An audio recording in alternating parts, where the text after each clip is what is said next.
Startup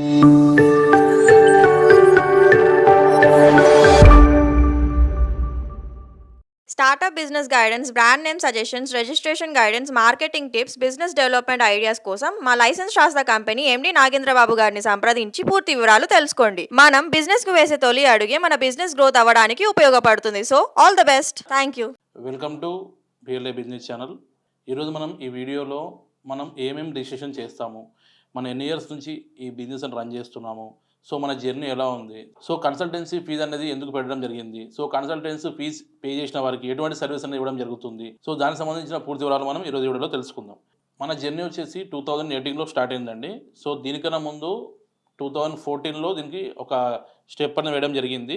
మనం 2014లో 1, 2, 3 business registration మనం చేస్తుండే. తర్వాత ఇయర్ వైజ్గా ఇట్లా మనకి రిజిస్ట్రేషన్స్ అని ఒక ట్రేడు, లేబర్, జిఎస్టీ అట్లాంటివి మనం చేస్తుండే.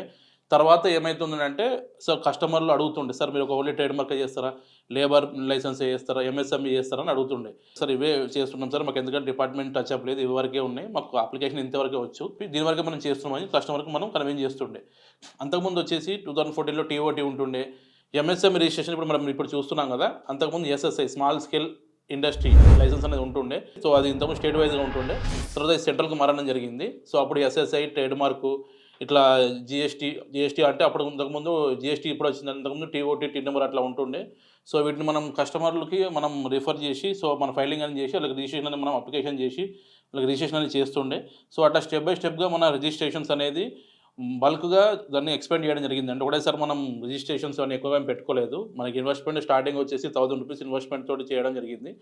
సో మనకి బ్యాక్ బోన్ అది ఏం లేదు. సో మన ఓన్గా మనమే స్టార్ట్ చేసుకొని బిజినెస్ని ఇంక్రీజ్ చేయడం జరిగింది. సో 10/10 షట్టర్లో ఈ ఆఫీస్ అనేది స్టార్ట్ చేయడం జరిగింది. తర్వాత 2018లో మనకి బిజినెస్ లైసెన్స్ ఇండియా.com అనే ఒక ఫరం నేమ్ తోటి ఒక వెబ్సైట్ని స్థాపించి ఫుల్ ప్లెడ్జ్గా మనము సో ఆన్లైన్ మార్కెట్లో, ఆఫ్లైన్ మార్కెట్లో, సో ప్రతి ఒక్క సెగ్మెంట్లో మనము సో అలా అడ్వర్టైజ్మెంట్ని చేయడం జరిగింది. సో ఓల్డ్ క్లయింట్స్ మనకి రిఫరెన్స్ ఇస్తుండే, నెక్స్ట్ వచ్చేసి న్యూ క్లయింట్స్, సో దానికి సంబంధించిన అడ్వర్టైజ్మెంట్ మనం చేస్తుండే. సో అట్లా మనకి లీడ్స్ అనేది జనరేట్ అవుతుండే.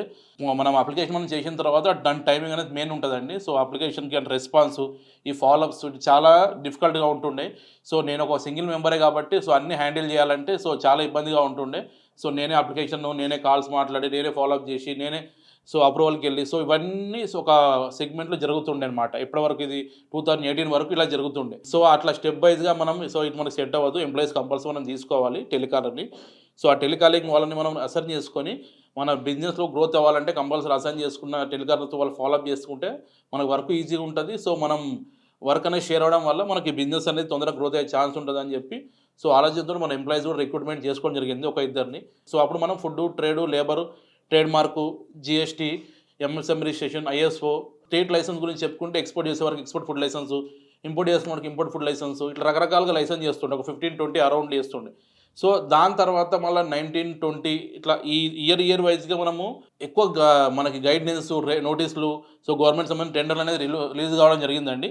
సో దాన్ని బట్టేసి ఎప్పుడైనా సరే మనం కొత్త రిజిస్ట్రేషన్ చేస్తేనే మన బ్రాండ్ వాల్యూ అనేది పెరుగుతుందని చెప్పి ఆలోచనతోటి సో కామన్గా ఉన్న నార్మల్ లైసెన్స్లు కాకుండా కొత్త లైసెన్స్ అంటే ఎగ్జాంపుల్ మీకు చెప్పాలంటే ఒక బ్యాంకులు స్టార్ట్ చేయాలంటే ఎన్బిఎఫ్సి కావాలండి. So NBFC registration. ఇంకోటి వచ్చేసి జ్యువెలరీ షాప్ పెట్టాలంటే మనకి BAS hallmark. So civil contract tenders చేయాలంటే civil contract licence. Electrical tender వేయాలంటే electrical contract licence. Political party పెట్టాలంటే పొలిటికల్ లైసెన్స్. నెక్స్ట్ ఇంకోటి ఆర్ఎన్ఐ రిజిస్ట్రేషన్. అంటే ఇప్పుడు ఎవరైనా న్యూస్ ఛానల్ స్టార్ట్ చేయాలంటే న్యూస్ పేపర్ అంటే ఆర్ఎన్ఐ రిజిస్ట్రేషన్. బ్రాడ్కాస్ట్ శాటిలైట్కి వచ్చేసి బ్రాడ్కాస్ట్ రిజిస్ట్రేషన్, ఇట్లా కేబుల్ లైసెన్స్. సో ఇట్లా ప్రతి సెగ్మెంట్లో మనం ప్రతి ఒక్క కేటగిరీలో మనం ఇన్వాల్వ్ అయ్యి రిజిస్ట్రేషన్ అనేది దానికి సంబంధించిన డాక్యుమెంటేషన్ ఎక్స్ప్లెయిన్ చేసేసి సో దానికి సంబంధించిన రిజిస్ట్రేషన్ అనేది చేయడం జరుగుతుందండి. సో ఈ జర్నీలో మనం ఎంతోమంది సినిమా యాక్టర్లకి అండ్ పొలిటికల్ లీడర్స్కి, నెక్స్ట్ వచ్చేసి మనము ప్రముఖులు అంటే ఎగ్జాంపుల్ మీకు చెప్పాలంటే బ్రాండెడ్ కంపెనీస్కి అంటే ఫ్లిప్కార్ట్, అమెజాన్, జొమాటో, మీరు చాలా చూస్తున్నారు బ్రాండెడ్, టీ టైము, టీ ట్రాన్స్, ఇట్లా చెప్పుకుంటూ పోతుంటే చాలా బ్రాండెడ్ ఉన్నాయండి. సో ఈ జర్నీలో మనం ఎంతోమందికి మనం రిజిస్ట్రేషన్ అనేది చేయడం జరిగింది. ఒక సెగ్మెంట్లో మనం వెళ్ళినప్పుడు ఆఫీస్ అనేది మెయిన్గా మనకి చాలా యూనిక్గా ఉండాలని చెప్పి కస్టమర్లు కూడా అనుకుంటారు. సో అందుకని మనం ఒక తర్వాత ఆలోచించి ఆ 10/10 షట్టర్ తీసేసి 800 ఎసెప్ట్లో కంప్లీట్గా ఫుల్ ఫ్లెడ్జ్గా ఆఫీస్ ఫర్నిచర్ అనేది మనం కన్స్ట్రక్షన్ చేసి సో దాంట్లో మనం ఆఫీస్ అనేది బిల్డ్ చేయడం జరిగిందండి. సో ఆఫీస్లో మనము ఎంప్లాయీస్ రిక్రూట్మెంట్ చేసుకొని ఫాలోఅప్స్ అనేది ఒక సిఆర్ఎం రెడీ చేసుకొని సో టెలికాలింగ్కి సంబంధించిన ఐవీఆర్ కూడా మనం తీసుకొని లీడ్స్ అనేది ఫాలోఅప్ చేసేసి క్లోజింగ్ అనేది చేయడం జరుగుతుందండి. సో మార్కెటింగ్ టీం వాళ్ళు సపరేట్ ఉన్నారు, లీడ్స్ ఫాలోఅప్ చేసే వాళ్ళు సపరేట్ ఉన్నారు, అప్లికేషన్ చేసే వాళ్ళు సపరేట్ ఉన్నారు, సో అకౌంటింగ్ చేసే వాళ్ళు సపరేట్ ఉన్నారు. సో ఇట్లా కేటగిరీ వైజ్గా సో సెగ్మెంట్ వైజ్గా మనము రిక్రూట్మెంట్ చేసుకొని ఫైల్స్ అనేది మూవ్ కావడం జరుగుతుందండి. నెక్స్ట్ ఇదే కాకుండా ఎప్పుడైతే మనము ఈ జర్నీలో చాలా కస్టమర్లు చూస్తుంటాం, ఆఫీస్ వచ్చేసి చిన్నగా ఉందనుకో వాల్యూ ఉండదు, సో పెద్దగా ఉండాలి. సో ఎందుకంటే పెద్దగా నేను చెప్తున్నా యూనిక్గా ఎందుకు ఉండాలంటే కస్టమర్లు నెక్స్ట్ వాళ్ళకు first impression is the best impression. వాళ్ళు చూసినప్పుడు వాళ్ళకి క్లారిటీగా వాళ్ళకి యూనిక్గా మంచి ఆఫీస్ ఉందనుకోండి, సో వీళ్ళు కంపల్సరీ చేస్తారని ఒక షూరిటీ అనేది ఉంటుంది. నెక్స్ట్ వచ్చేసి వాళ్ళ రిఫరెన్స్ కూడా చూస్తారంటే ఎంతమంది మనం ఓల్డ్ చేసినాం, ఎందుకు ఎవరికి చేస్తాం లైసెన్స్లు, సో అవి కూడా చూస్తారు. మనం బయట చూస్తున్న మార్కెట్లో చాలామంది ఆన్లైన్లో డబ్బులు తీసుకొని మోసపోతున్నారు.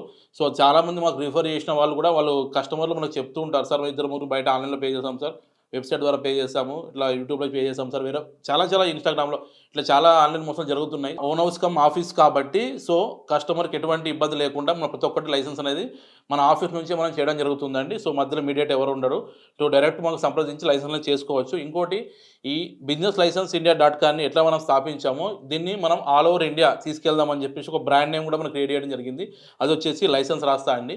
సో లైసెన్స్ రాస్తా వచ్చి మనకి 4 స్టేట్లో వచ్చేసి మనకి వర్చువల్ ఆఫీస్ ఉన్నాయండి. మనకి మీకు ఎగ్జాంపుల్ చెప్పుకుంటే మన కర్ణాటకలో బెంగళూరులో ఉంది, నెక్స్ట్ వచ్చేసి మనకి తమిళనాడులో అన్నానగర్లో ఉంది, నెక్స్ట్ వచ్చేసి మనకి ఏపీ ద్వారకానగర్లో ఉంది, నెక్స్ట్ వచ్చేసి మనకి హైదరాబాద్లో కుత్బుల్లాపూర్ అండ్ సుచిత్ర లొకేషన్లో ఉందండి.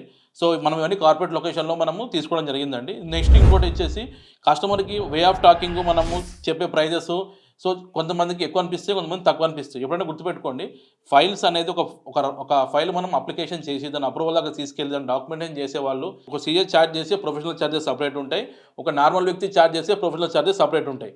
కొంతమంది ఆల్రెడీ అవగాహన ఉన్న వాళ్ళు బిజినెస్ అనలిస్ట్ వాళ్ళు ఛార్జ్ చేసే ప్రొఫెషనల్ ఛార్జెస్ అవి సపరేట్ ఉంటాయి. సో ఇది అందరూ గమనించాలి. అంటే మీకు ముఖ్యంగా ఇవన్నీ ఎందుకు చెప్తున్నానంటే ఫైల్ అనేది మనం ముందుకు వెళ్ళినప్పుడు సో దాన్ని కరెక్ట్గా గైడ్నెస్ అంటే ఒక బిజినెస్ మనం స్టార్ట్ చేసినాం, సో దానికి సంబంధించిన రిజిస్ట్రేషన్ ఏం తీసుకోవాలి, ఒకళ్ళు అంటారు లేబర్ లైసెన్స్ తీసుకోవాలి, ఒకళ్ళు ట్రేడ్ లైసెన్స్ తీసుకోవాలి, ఒకళ్ళు జిఎస్టీ తీసుకోవాలంటారు. ఫస్ట్ ఏం బిజినెస్కి ఏం లైసెన్స్ తీసుకోవాలో కరెక్ట్ నాలెడ్జ్ పర్సన్ ఎవరైతే ఉన్నారో వాళ్ళ దగ్గరే మనం రిజిస్ట్రేషన్ చేయించుకోవాలి. లేదనుకుంటే రాంగ్ గైడ్నెస్ తీసుకొని నీ బిజినెస్ వచ్చేసేమో న్యూస్ ఛానల్, నువ్వు తీసుకుందేమో లేబర్ లైసెన్స్, న్యూస్ ఛానల్కి ఏం తీసుకోవాలి, ఆర్ఎన్ఐ రిజిస్ట్రేషన్ తీసుకోవాలి, పోస్టల్ లైసెన్స్ తీసుకోవాలి, కేబుల్ సంబంధించిన ఆపరేటర్కి సంబంధించిన వాళ్ళు పోస్టల్ లైసెన్స్ యాడ్ చేసుకొని ఆర్ఎన్ఐ రిజిస్ట్రేషన్ తీసుకుంటారు. న్యూస్ సెగ్మెంట్ కాబట్టి బ్రాడ్కాస్ట్ రిజిస్ట్రేషన్ దానికి అటాచ్ చేసుకుంటారు, ఎందుకంటే న్యూస్ రిలేటెడ్ కాబట్టి. సో దీన్ని బట్టి ఒక్కొక్క ప్రోడక్ట్కి ఒక్కొక్క బిజినెస్కి గవర్నమెంట్ డిపార్ట్మెంట్ సపరేట్ ఉంటుంది. సో దీనికి పర్టికులర్ నాలెడ్జ్గా ఉన్న వాళ్ళు మాత్రమే దీనికి రిజిస్ట్రేషన్ చేయగలుగుతారు. సో సార్ మేము చాలామంది సీఎల్ చూస్తాం సార్, సీఎల్ దగ్గరికి వెళ్తాం సార్, మేము సీఎల్ మాకు చెప్తారు సార్, వాళ్ళు మనకు రిజిస్ట్రేషన్స్ అప్లై చేస్తారు సార్, మనకు రిటర్న్స్ చేస్తారు అనుకుంటే సో చేయొచ్చు, అందరు చేయొచ్చు రిజిస్ట్రేషన్, ఎందుకంటే నాలెడ్జ్ ఉన్న వాళ్ళు ఎవరైనా చేయొచ్చు, తప్పులేదు.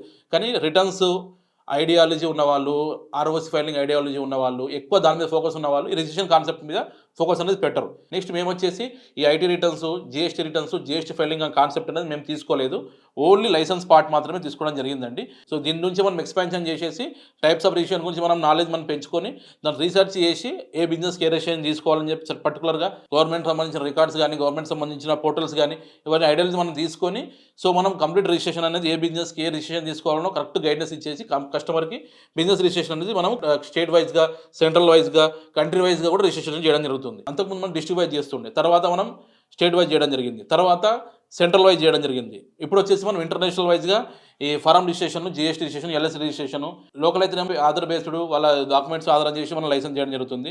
వేరే కంట్రీలో వచ్చేసి మన సివిల్ ఐడీస్ వాళ్ళకి సంబంధించిన అక్కడ సంబంధించిన డాక్యుమెంటేషన్, అక్కడ సంబంధించిన వాళ్ళ బిజినెస్ గ్రూప్స్ యాడ్ చేసేసి so international form registration, international సంబంధించిన ట్రేడ్ మార్క్, ఇంటర్నేషనల్ సంబంధించిన ISO, so institutions registrations, hospital registrations, so international వైడ్గా గైడ్లైన్స్ సంబంధించిన రిజిస్ట్రేషన్స్, ఎక్స్పోర్ట్ చేసే వారికి ఇంటర్నేషనల్ గైడ్లైన్స్ అలా రిజిస్ట్రేషన్. సో ప్రతి ఒక్క సెగ్మెంట్లో మనం ప్రతి ఒక్క దాంట్లో మనం తీయడం జరిగిందండి. సో కంప్లీట్ నాలెడ్జ్ మన దగ్గర ఉంది. సో ఇదొకటి మెయిన్గా మీకు కన్సల్టెన్సీ గురించి పార్ట్ గురించి మనం చెప్పుకుంటే సార్ మనం ఇంత మైండ్ మనం తెలుసుకున్నాం. కస్టమర్లు ఫోన్ చేసే వాళ్ళు కొంతమంది టైంపాస్కి కాల్ చేస్తారు.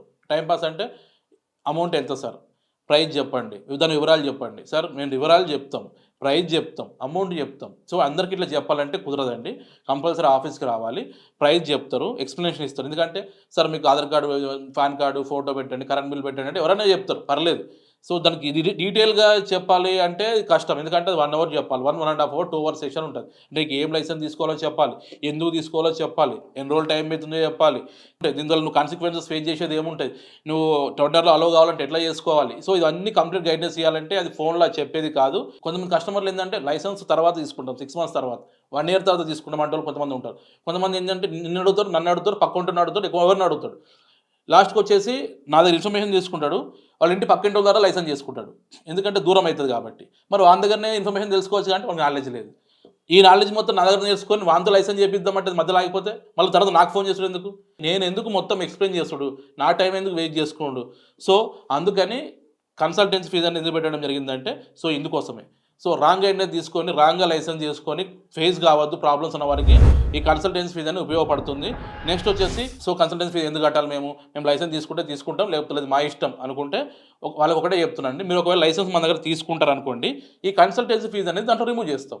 అది ఎంతైతే కడతారో ఆ అమౌంట్ అనేది రిమూవ్ చేయడం జరుగుతుంది. సార్ ముందే మాకు అమౌంట్ మాకు తెలవాలి కదా! మేము ఆ బడ్జెట్‌లో ఉన్నామా లేదా అనేది అనుకుంటే మీకు నార్మల్‌గా సింపుల్ గవర్నమెంట్ చలన్ అనేది చెప్పేస్తారు మీకు. సో అప్లికేషన్ ఎంత చార్జెస్ అనేది మీరు ఆఫీస్‌కొచ్చి తెలుసుకోవాలి. నెక్స్ట్ వచ్చేసి సార్ దీనికి డాక్యుమెంటేషన్ ఎలా చేస్తారు మీరు? టైమింగ్ ఎలా ఉంటుంది? సో నిజంగా మీరు జెన్యూన్‌గా మీరు చేస్తారా? ఇంతకుముందు ఎవరైనా చేస్తారా? ఇవన్నీ చాలా డౌట్స్ ఉంటాయి. అవన్నీ మీకు ఆఫీస్ సెషన్‌లోనే మీకు చెప్పడం జరుగుతుంది. కొంతమంది సార్ మేము దూరంగా ఉంటాం. మీ ఆఫీస్‌కి మేము రాలేము.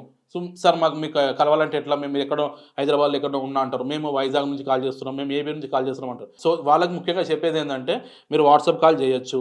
2 జూమ్ కాల్ అటెండ్ కావచ్చు. లేదా డైరెక్ట్ ఆఫీస్‌కొచ్చి కూడా విజిట్ కావచ్చు. ఫోన్‌లో చెప్పేది ఒకలాగా ఉంటుంది. వాట్సాప్‌లో చెప్పేది ఒకలాగా ఉంటుంది. జూమ్ కాల్‌లో చెప్పేది ఒకలాగా ఉంటుంది. డైరెక్ట్ వచ్చేది ఒకలాగా ఉంటుంది. సార్ మేము అంత దూరం మేము రాలేము అనుకున్న వాళ్ళకి మేము ముఖ్యంగా చెప్పేది మరొక విషయం ఏందంటే నాకు ఏపీకెళ్ళొస్తారు, కర్ణాటకెళ్ళొస్తారు, అనంతపూర్‌కెళ్ళొస్తారు, ప్రొద్దుటూరుకెళ్ళొస్తారు నాకు, కర్నూలు దగ్గరకొస్తారు నాకు. All over హైదరాబాద్‌కెళ్ళొస్తారు. సో దూరం నుంచి కూడా ఫోన్‌లో మాట్లాడి కొంతమంది వర్క్ చేపించుకుంటారు. మా ఆఫీస్‌కొచ్చేసి ఇద్దరు వ్యక్తులు వస్తారండి. ఒకళ్ళొచ్చేమో ఇన్ఫర్మేషన్ తెలుసుకుందామని వచ్చేవాళ్ళు ఒకళ్ళు. నెక్స్ట్ ఏమో ఆల్రెడీ ఇంకోళ్ళకి మోసపోయినాము. ఈసారి నా ఆఫీస్ చూసి వీళ్ళకి ఇవ్వాలి లైసెన్స్ అని చెప్పి డాక్యుమెంట్స్ అడ్వాన్స్ ఇచ్చేవాళ్ళు మరొకరు. వీరిద్దరు తప్ప ఇంకా వేరే వాళ్ళు ఎవరు రారు. 90% మాకు ఫోన్ కాల్ అనే లైసెన్స్‌లు, డాక్యుమెంటేషన్ అన్నీ వాట్సాప్ ఆర్ మెయిల్ దీనిలోనే మనకు ప్రాసెస్ చేయడం జరుగుతుంది. మరొక విషయం మీకు కన్సల్టెన్సీ ఫీజ్ ఎందుకు కట్టాలని చెప్పి అన్నవారు కొంతమంది ఉన్నారండి. మరికొందరొచ్చేసి సార్ ఈ డాక్టర్ ఫీజ్ కంటే ఎక్కువ ఉంది అన్నవారు కూడా మరికొందరు ఉన్నారు. సార్ డాక్టర్లకు కూడా హాస్పిటల్ లైసెన్స్ చేసేది మేమే. మరొక విషయం చెప్పాలంటే సీఏలు, అడ్వకేట్లు కూడా మా దగ్గర కన్సల్టెన్సీ ఫీజ్ కట్టే మా దగ్గర నుంచి ఇన్ఫర్మేషన్ అనేది తెలుసుకుంటారు. ఒక సీఏలు కూడా ఒక 100 మంది, 200 మంది మా గ్రూప్ ఉందండి. వాళ్ళకి తెలియనివి కూడా మేము షేర్ చేసుకుంటాం. సో ఇది కంబైన్డ్‌గా ఒక కొలాబరేషన్‌లో వర్క్ అనేది చేయడం జరుగుతుంది. సో అది కూడా మీరు ముఖ్యంగా తెలుసుకోవాలి. నెక్స్ట్ వచ్చేసి ఈ కన్సల్టెన్సీ ఫీజ్ పే చేసిన వారికి ఏ లైసెన్స్ తీసుకోవాలి, ఎట్లా తీసుకోవాలి, టైమింగ్ ఏంది, ప్రాసెస్ ఏంది, ప్రైజెస్, సో డాక్యుమెంటేషన్ ప్రతి ఒక్కటి అనేది ఎక్స్‌ప్లెయిన్ చేయడం జరుగుతుంది. ఒక లైసెన్స్ తీసుకుంటే ఆ కన్సల్టెన్సీ ఫీజ్ అనేది దాంట్లో రిమూవ్ చేయడం జరుగుతుంది. So consultancy fees sir compulsory ప్రతి ఒక్కళ్ళు పే చేయాలా సార్ అంటే బిలో చిన్న లైసెన్స్ అయితే అవసరం లేదండి. ఎక్కువ హెవీ లైసెన్స్ గవర్నమెంట్ ఛానల్ పెద్దగా ఉండేవి కొన్ని చాలా ఉంటాయి. సో దానికి మాత్రమే కన్సల్టెన్సీ ఫీజ్ అనేది మనం డిసైడ్ చేయడం జరిగిందండి. సో మనము food licence, labour licence, GST, trade mark అందరిలాగా కాకుండా బ్రోచర్‌లో చెప్పిన విధంగా మనం అన్ని రకాల బిజినెస్ రిజిస్ట్రేషన్ చేయడం జరుగుతుంది. మనం స్టేట్ వైస్‌గా, సెంట్రల్ వైస్‌గా, ఇంటర్నేషనల్ వైస్‌గా అన్ని రకాల బిజినెస్ రిజిస్ట్రేషన్ చేయడం జరుగుతుంది. మేము ఎక్స్‌ప్లెయిన్ చేసిన బిజినెస్ రిజిస్ట్రేషన్ మీకు రిక్వైర్మెంట్ ఉంటే కింద ఇచ్చిన నెంబర్‌కి కాల్ చేస్తే మ్యాగజైన్ మొత్తం మీకు పొద్దున చెప్పడం జరుగుతుంది. మా బిఎల్ఏ బిజినెస్ ఛానల్‌ని ముందుకు తీసుకెళ్తున్నా. సో మా కస్టమర్లకి మరియు సబ్స్క్రైబర్లకి అందరికీ మా యొక్క కృతజ్ఞతలు. చాలామంది మన వీడియోలు చూస్తున్నాక లైక్, షేర్, సబ్స్క్రైబ్ చేయడం లేదు. మీరు లైక్, షేర్, సబ్స్క్రైబ్ చేస్తే మన వీడియో అనేది అందరితో రీచ్ అవుతుందండి. So please subscribe our channel. Thank you.